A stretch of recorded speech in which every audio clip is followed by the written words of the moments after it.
আল্লাহ রাব্বুল আলামিন তার হাবিবের কষ্ট লাঘব করার জন্য, তার হাবিবের কষ্ট দূর করার জন্য তাকে ডেকে নিয়ে গেলেন নিজের কাছে।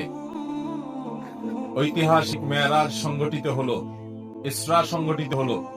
আর ইসরা এবং মেরাজ এই সময়টাতে হওয়ার মূল কারণ হলো যে এই সময় নবী করিম সাল্লাল্লাহু আলাইহি সাল্লামের মনটা বড় খারাপ ছিল, বেদনা বিধুর এবং অত্যন্ত ভারাক্রান্ত হৃদয় নিয়ে তিনি সময় পার করছিলেন। সবচেয়ে বড় সাহস যোগানো মানুষটা জীবন সঙ্গিনী খাদিজা রাদিয়াল্লাহু আনহা চলে গেলেন, চাচা আবু তালেব চলে গেলেন, তায়েফে বহুত আশা ভরসা নিয়ে গেছেন, সেখান থেকে প্রত্যাখ্যাত হয়ে আসলেন।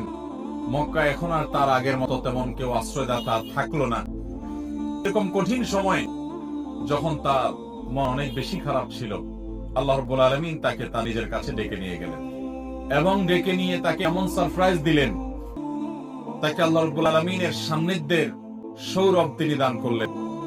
তাকে এমন কিছু নেয়ামত দিলেন যেগুলো তার আগে কোনো নবী বা কোনো রাসূলকে আর দেওয়া হয় নাই।